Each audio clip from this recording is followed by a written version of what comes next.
এক হিন্দু বাইরে গফ করিয়ার আমার বাবা বড় সরল মানুষ আসলাম।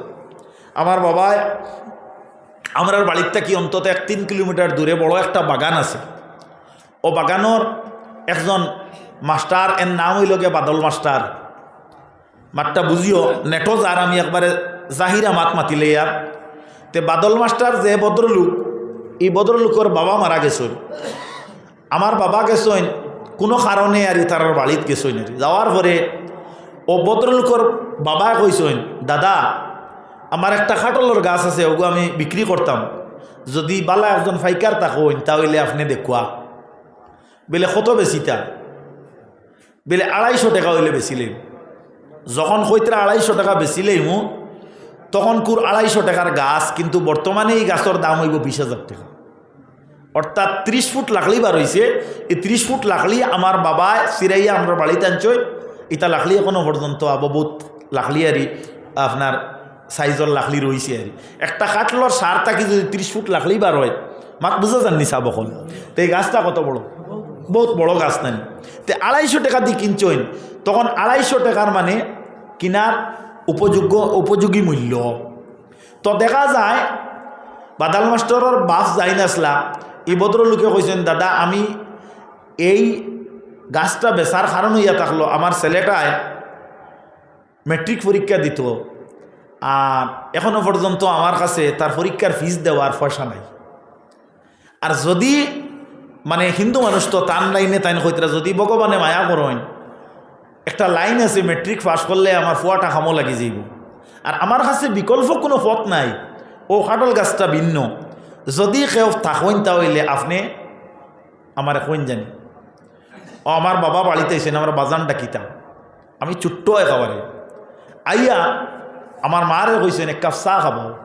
চা খাইয়া ঠিক আমরা বাড়ির থেকে পশ্চিমে একজন মানুষ মারা গেছেন, বড় মিয়া নাম আসলো, আমরা মামা ডাকিতাম। গেছেন এন বাড়িত গিয়া কইছেন এনে লস্কর ডাকিতা তাই গিয়া কইছেন লস্কর ওলা গাছ একগু আমি মাত কথা করিয়া এক করলে থইয়া আইছি।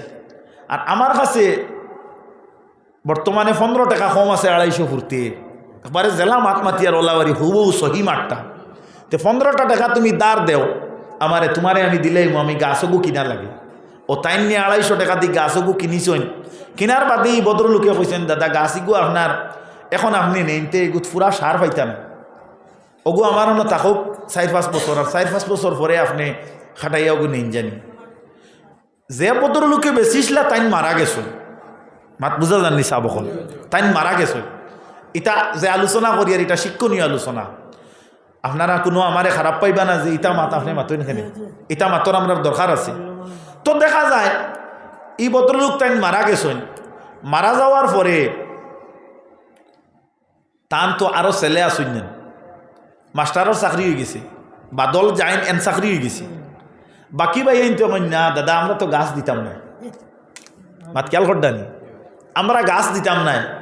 ইগু বাবায় এক বিফাকো ফলিয়া 250 বেচিছেন, ইগু জেসা করলে এখন বিকিলে 600-700 বিকিব, বুঝছেন। তখন বাদল মাস্টার আমরা বাড়িতে আইসো, এত আমি বাক্কা বুঝদার আইয়া কইছেন, কাকা চাচা আমি আমার বাই দুগুরে বুঝ দিবার লাগিয়া তারারে কইছি দরকার হয় আমি 1 বছরের বেতন তোমরা দিলে হকন একবার সুবহানাল্লাহ। তবে আমার বাবার কোল্ডে আমি কোনো সময় আমি মারতাম না। আমার বাবা যদি গাছ বেচিয়া আমার মেট্রিক পরীক্ষার ফিস দিতা নাতে আমার লাইফ গড়া হইল না। মাতপলা করি খেয়াল করবা, যদিও এখান কিতাবটা কি কইয়ার না মাত কিতা মাতিয়ার কেসাসুল আউয়ালিন মাওয়াইজুল আখিরিন কিতাবের মাঝে দেখছি আগর মানর গফ যেটা ওটা ভবিষ্যতের ওয়াজ। ও আমার বাবা কইলা, বাবা তুমি এক কাম করো, বাবা ইয়ালি নষ্ট করিও না, আচ্ছা আমারে আল্লাহ ব্যবস্থা দিবা, তাই না মানুষ বালা আসলা, আমারে আল্লাহ ব্যবস্থা দিবা, আর আমি এগুলো লইছি শখ করিয়া অসুবিধা নাই, আমি ছাড়ি দিম, আর তোমার তান বাইয়ালি নষ্ট করিও না। বলে খাকা দরকার হয় দগুরে বাড়িতে লইয়া আইম, আর আপনি গাছ আনা লাগবো, যদি আপনি গাছ আনইন না তে আমি দুনিয়া ত্যাগ করা লাগে করিলেই মহিলে আমার বাবারে আমি মাটি দিতাম না। একজন হিন্দু মানুষের আদর্শ দেখুক কোয়া। আমরা মুসলমানের মাঝে এগুলা খজনের আছে, বেজার হইবা না আপনারা, খজনের আছে। আল্লাহ নবীর উম্মত হল, আমরা মুসলমান, আমরা ইমানদার, আমরা ইসলামে আমরা কোনো সময় ওয়ালা তালবিসুল হাক্কা বিল বাতিল, আল্লাহ কইছেন তুমি দেন কোন সময় হক রে বাতিলের লগে মিলাইও না। সব খারাপ পাইতরা না এর লাগিয়া আমরা সব সময় বাপদাদার আনামতরে অক্ষত রাখতাম। বাপদাদার আনামত দি কয়েকটা মুরাদ, যেমন আপনার বাপে বাড়ি এখান লইয়া গেছেন, এখানে আপনি বেশিটা না, বাপে জমিন কতক্ষণ তৈয়া গেছেন, দরকার হয় রুজি খাম করিও এখানে বেশিও না, এখানে বাপর আনামত নষ্ট করা, মাত বুঝাইতাম পারছি। অন্যতায় বাপে জায়গা কতক্ষণ বেশি আর জায়গাত লইছইন, তুমি এলকু টেকা পাইছো, তুমি কয়লা কারবার করডায়, সিমেন্ট কারবার করডায়, বড় বড় ঠিকাদারি করডায় টেকা হয়ে গেছে, ও হিবেটারে আপনার করায় যে কাগজ করলে কিতো হইল ইকনেন দকলে আড়াইলে তুমি নিবাই গিনি, ইলে আমরা চলেন নি না চলেন না। আল্লাহর ওয়াস্তে আমরা এটার থাকি হেফাজত থাকতাম, সুদ ঘুষ থাকি আমরা হেফাজত থাকতাম। আমার জিও জিও আমরা জানিয়া হারাই, এর কারণে তো আমরা রেফরে ফেরাই গুয়র, এর কারণে আমরা রুফরে ফেরাওয়ার। আল্লাহর ওয়াস্তে আমার মাত যদি কড়া হয় আপনারা মেহরবানি করি মাফ দিবা। আমি আপনারারে যা কইছি এটা শিক্ষণীয় মাত মাতিছি।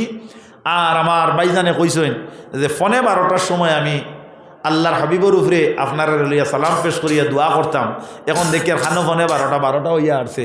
আও একবার মদিনা অভিমুখে দাঁড়াইয়া সালাম পড়ে পড় মুমিন মুস্তাফা পর দুরূদ, মোহাম্মদ হাবিবে खुदा पर दुरूद, जो पढ़े उस नबी पर दुरूद सलातो सलाम, हो जाएगा उस पर सलाम सलाम या नबी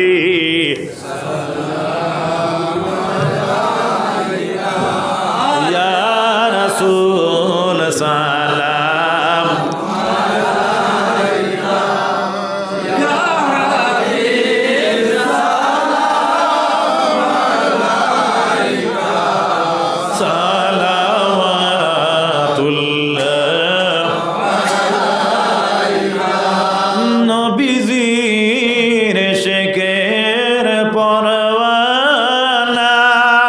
সিদ্দিক বিলাল সফিনা সহিলেন যতই যন্ত্রণা, দুই কুলে নাই যার তুলনা।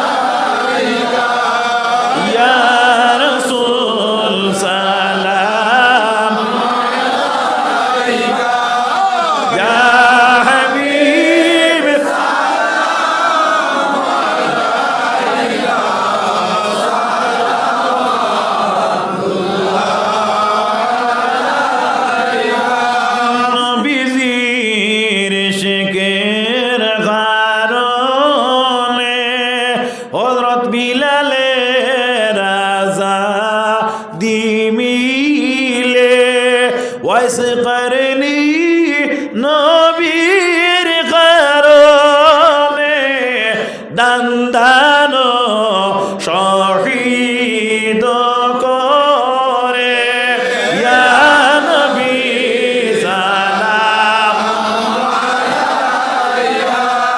ইয়া রাসূল সালাম, ইয়া হাবিব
কদমে পড়ে রহিতাম সালাম জানাইতাম তাতে কাটাইতাম দিন রাখালের